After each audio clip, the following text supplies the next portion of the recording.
Welcome back to Quick Looks with the Casual Hour. I'm Chase, that's Bobby, and this is a big fucking robot.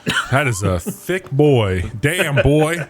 He's thick. Oh yeah, he's a good looking boy. Look at this boy. I'd like for everybody listening to know that on this day, I'm going to date everything we have. It is Thursday, the 31st of August in the year 2023, and Bobby and Chase are both happy to be looking at mechs together. Yeah, I mean, we're not only that, we're both happy to play a FromSoft game, which is not fuck you, Johnny. Usual. Exactly. I mean, that's just a general thing, but also in this instance, Armored Core 6. Fires of Rubicon. Yes, Bobby, tell me what you know about Armored Core 6 Fires of Rubicon. The thickest robots this side of the Mississippi. Outside of that, this game came out on August 24th, 2023 from FromSoftware, Inc. It is on PlayStation, PC, and Xbox. It will set you back 60 bones on PC. I think it's $60 on console as well. And you can buy a deluxe edition that has some upgraded parts and skins for a $70 fee. And I know I like it. I like this game. I have been enjoying it as well. We talked a little bit about it on our podcast on the Casual Hour, which you can check out every Wednesday. We'll talk about that later. Yeah. But we're both having a pretty good time with this, and I want to show you a little bit about what's going on. So why don't I replay a mission here? I'll do like a really early one. Yeah. I'm in chapter 3, I believe. I think I just got to 2. Okay. So let's do like a really early one. This helicopter one, I know I only have a B on it, but let's make that easy. So we'll because there aren't any. There's one like kind of important mech here, but not really.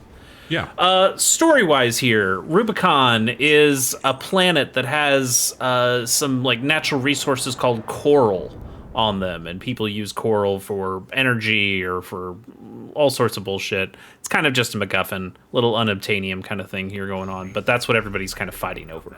Yeah. And you're this mercenary. You come in, you steal some dead mercenary's name. That's a good looking fucking mech. I'm pretty happy with this mech. I like shooting off big missiles. That's a good looking mech. That's a good looking explosion, baby. Yep. There's some good stuff here. I like this chain gun.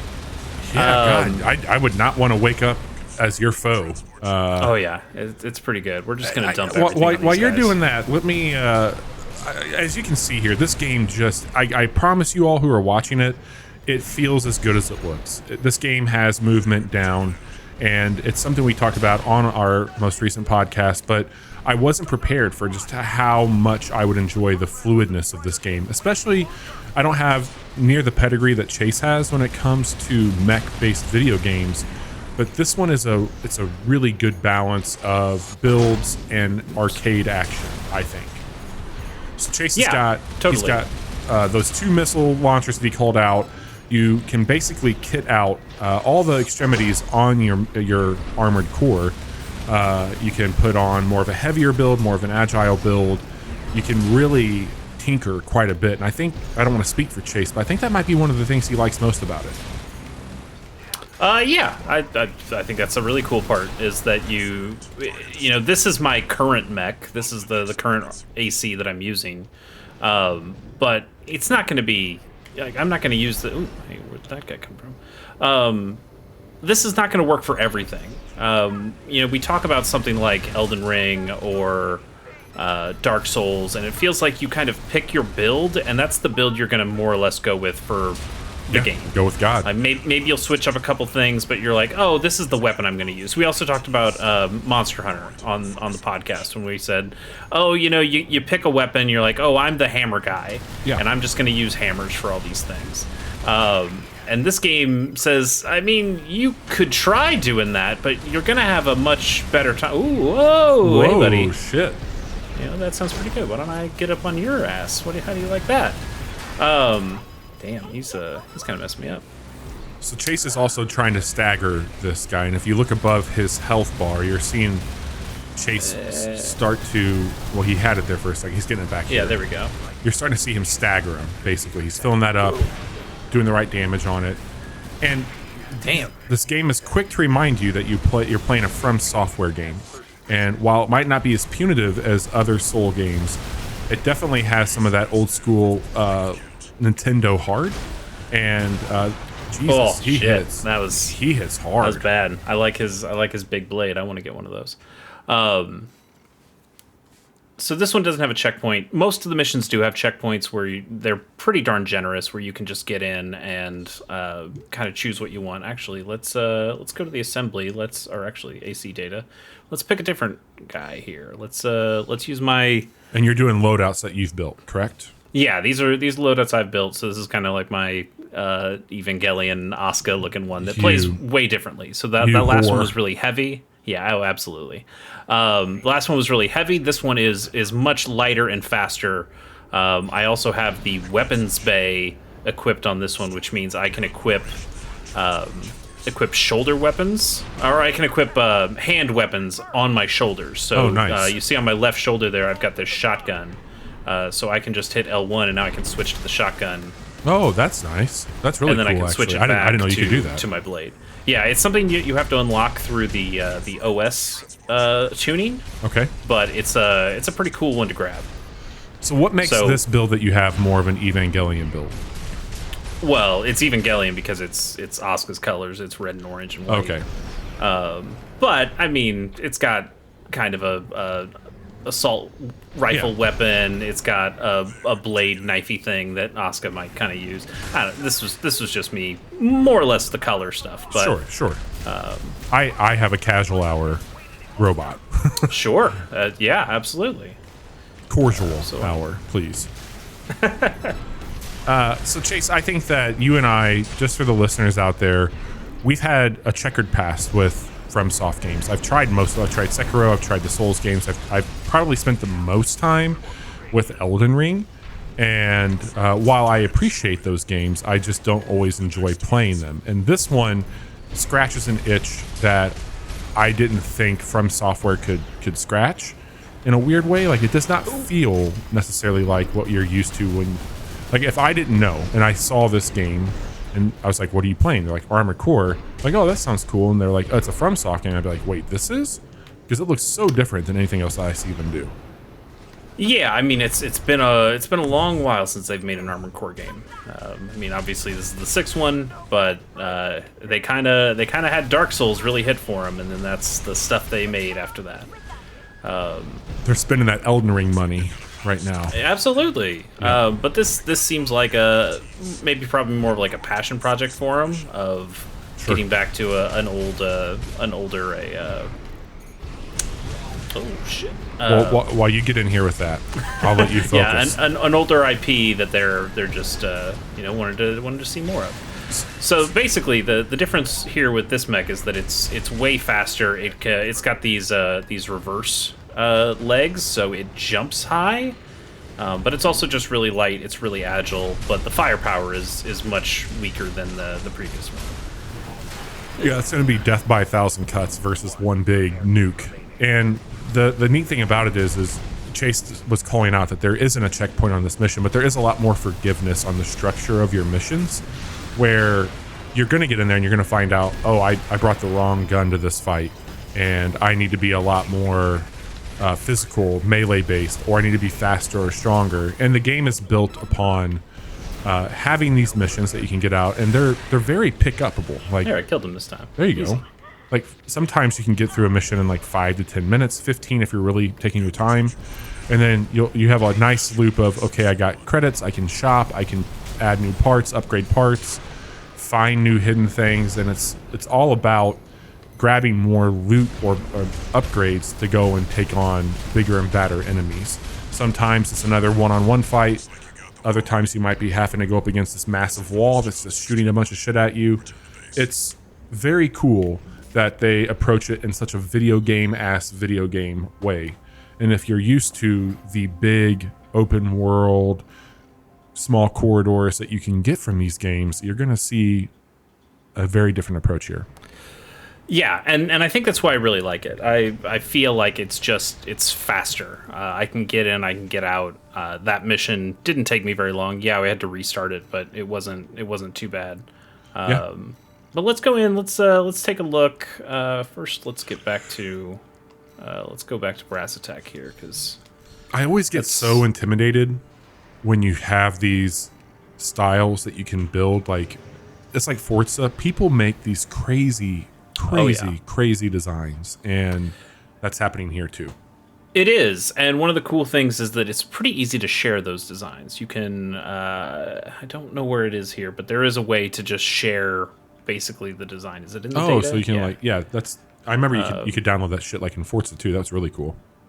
Yeah, but you kind of just are able to give like a code, and then that code can go in, and other people can basically input that code and get exactly what you've got. So assuming it's a strand game. Sure. Not as much as other games that I would say are strand games, but sure. But basically, you can go in and change lots of different parts of your mech, and it really makes a big difference. I am not the biggest Souls fan. I'm not great at looking at the specs thing on the bottom of the screen here and going, let's see that the weight goes down by about half. That's pretty good. That's just not the way I operate. I kind of go, okay, this is the weapon I want to use. I really like this Gatling gun. It does a lot of good work for me. And then I also really like this pile bunker, which is just this huge melee weapon. I mean, the plasma sword they give you at the beginning is pretty darn good. I like that too, but I really like this pile bunker. Are they called like drunken missiles? Is that what they're called? Like they don't call them that here, but yeah, kinda. So like these big missile pod launchers, and you can get different kinds here. I like these because they come in sets of 10. Are those vertical launchers?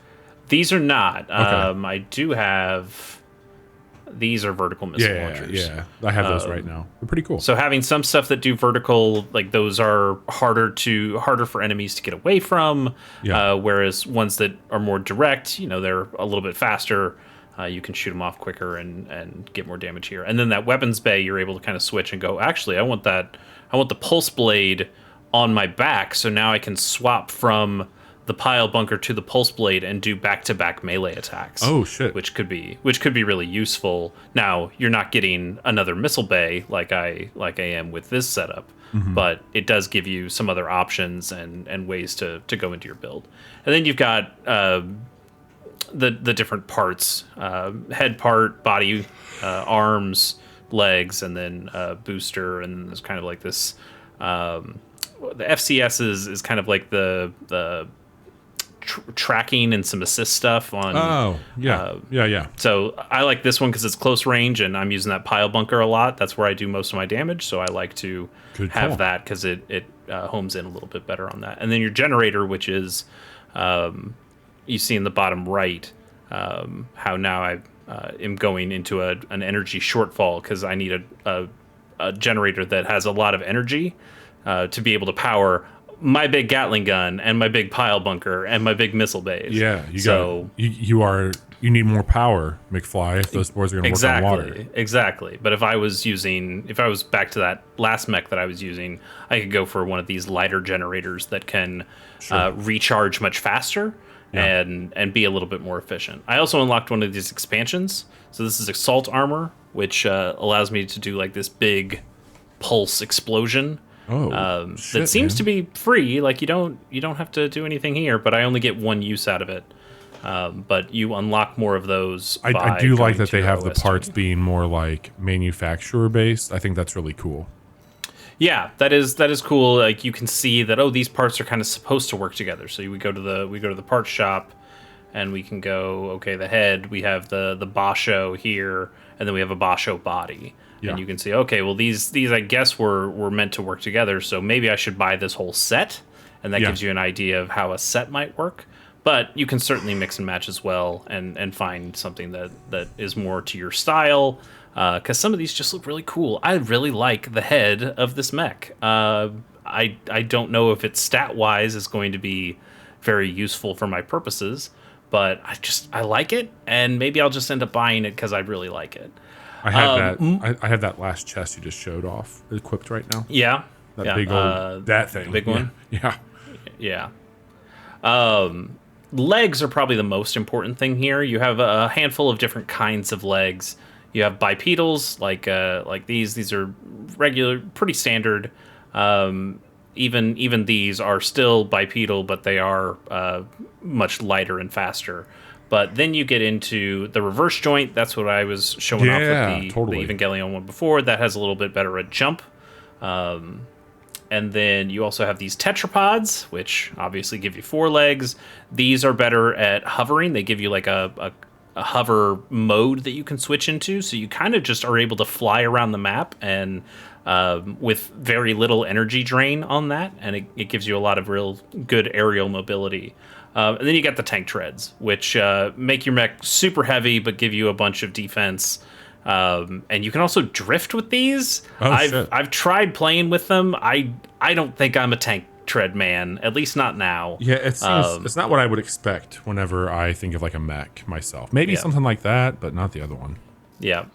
So lots of different options here. Weapon stuff too, like this stun baton. That's also a melee weapon, but I think you can do this in like a pretty rapid succession. And there are also lots of things they just kind of don't tell you, because there's just so much to this game. There's a lot of deep stuff, and I think if you really wanted to get into it and get into all the depth, you certainly could. So this stun baton gives this electrical charge, which kind of works a little bit like bleed. So if you can hit them with enough successive blows with this thing, then you'll put them in a status effect where they have this electrical discharge and they take a little bit more damage as you attack them because of that extra effect. Did you know that there's a sword in this game that has been in Elden Ring and Dark Souls as well? I did not know that. I guess I would believe it. And apparently it is badass. Like, it's all right. A very far-reaching sword, like comically far-reaching sword. It's called a Moonstone Sword. Okay, I'll keep an eye out. You unlock new parts, unlock new available parts as you complete chapters. Like I said, I'm only in Chapter 3 right now. I think I just started Chapter 3, so I don't have a ton of things available to me. But it is fun to just kind of go in and see the different parts you can pick up. At the end of that mission, when you replay missions, you can grind for money. So there is a way for you to grind up, and it's not quite the same as going back to your bonfire in a Dark Souls and leveling up and getting past something that way. There's no leveling up here, but you can grind enough money to maybe go in and buy some different parts that might give you a better mech for a situation. And that's really what it is. It's tying your mech's style into the situation and seeing what you can do. I fought this guy earlier. I didn't do very well. I fought with my really lightweight mech, so I'm going to see if my heavier brass attack boy is able to do any better. Hell yeah. So let's try this, and then let's wrap this up.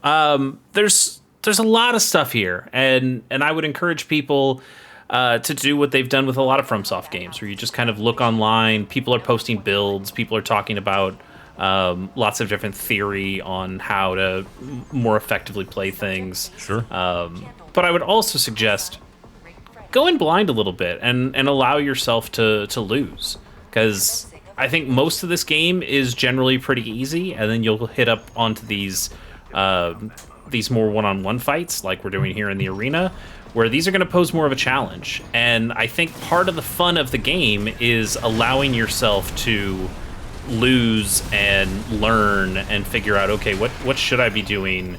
And this isn't I think PvP, you just learn more right? about the game. So it's not. This is the arena, which is kind of more like simulator stuff. Okay. I'm getting roughed up here too. But this is how PvP would work, I'm pretty sure. Okay. So that is the nest. While you're fighting this thing, they do have multiplayer. And while I wish they had it for more of the co-op campaign, I think that'd be a ton of fun. It is designed to be more, I think, PvP maps that they have for the nest that Chase was calling out there. Yeah, definitely. And that's where you kind of set, this is the build that I want to use, and then that's your PvP build. But I would say in PvE, it is much more about hot swapping and trying lots of different things. While Chase is fighting, so like general concepts here, strafing, you have a dash that you do have a stamina meter at the bottom, so you're seeing him use that. That's depleting there. And a lot of the time is like you might need to be putting down persistent fire to get in and do a big damage. They have the ability to do a like rocket rush almost, like where you are flying at a really fast click in a direction. But jumping, hovering, balancing your overheating of some of your guns, and you do have ammo, so your ammo is going to deplete while you're in these fights. You're going to need to be paying attention to it, and the game's pretty generous, like, hey, you're at 50% right ammunition depletion, and they'll let you know what you've got going on. Yikes. You get 3 med packs or health kits per run, and it's just pushing up on the D-pad. If you're playing with a controller, that will get that for you there. I didn't mention this. We're recording this today on a PlayStation 5. I played on PC. The performance has been really good. No complaints on my end from that. And I think it's been pretty good on the PlayStation as well as the Xbox. Yeah, also. I haven't had an issue. I haven't really felt frame drops or anything like that. They're not doing anything with the DualSense, are they? Not really. No. I mean, yeah. Other than being able to hit the buttons, yeah, and like some rumble stuff, but you're not getting like the what's the game I'm thinking of that used all the stuff? The Playroom. Yeah. So we're gonna try and get Asuka out here to help win this fight. I don't know. He's tough. He is tough. This is the first one I think I've really struggled with on these arena fights. Yeah, I want to say that, like, overall, at least up until Chapter 2, I find the game's difficulty curve to be pretty fair. They definitely give you a tough fight in the tutorial to kind of remind you who made the game. But that first helicopter is more or less letting you decide if you've comprehended the movement and the suggestions they put out there, whether it be like using your melee, locking onto targets, balancing. I'm so close. You're close. You got this. I don't think so. That was better. Sometimes having a speedier build is all you need. Yeah. I think this is a hell of a game. I do too, man. I've been having a really good time with it. We only showed off that one mission, but I think the boss fights in here are pretty incredible and feel really varied. So there's one that you've probably seen if you've been looking at trailers for this game, where it's got like these rings around it and it's just shooting these huge barrages of missiles at you. It's a lot. It was like the first time you're like, oh, this game isn't fucking around. But then basically right after that, you face another one that's this big tank thing that's got a big like molten. It's like a big piece of machinery, like an industrial piece of machinery that's holding all this molten metal in the back, and most of your weapons are just deflecting right off it, and it's only got a couple of weak spots that you really need to try to exploit, and it makes you play the game in really different ways, and I'm just having a really good time with that. That's awesome, man. I appreciate you driving on this one. I know it's difficult to be in a high stakes fight and do a quick look. So for those of you out there who are watching, give Chase some love. He did a good job balancing those out.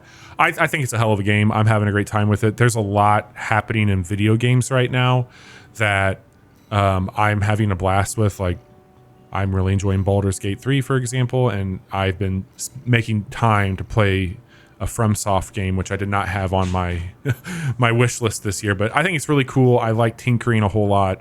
I think the aesthetic of it's very cool.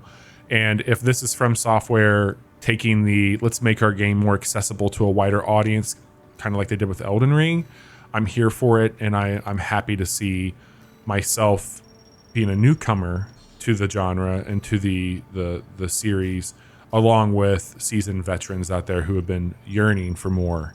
So it's very cool, man. Yeah. Chase, any final thoughts for you before I tell people how they can watch more of our shit?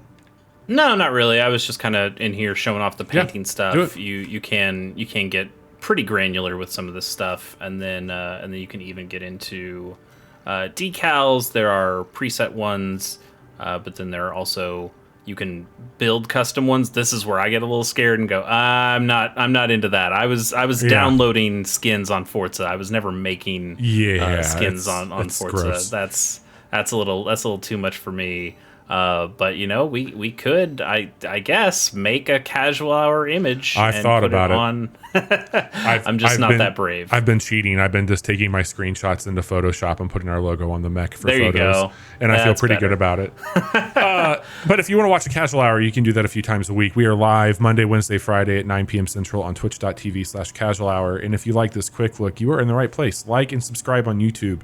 We put quick looks up a couple times a week, usually in the mornings around 10 a.m. Central.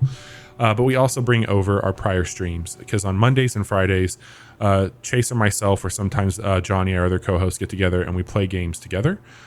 Strategy games, racing games, Mario Kart, you name it. We're kind of a variety show when it comes to that. But Wednesday nights, we record a podcast that you should listen to. And if you don't want to listen to it, you should watch it. If you don't want to watch it, well, I question that. But Wednesday nights at 9 p.m. Central, we record live. And if you can't tune in, we post them every Friday morning, literally everywhere where podcasts are. You can find the Casual Hour. I'm Bobby. That has been Chase, and Johnny is the third member of our show.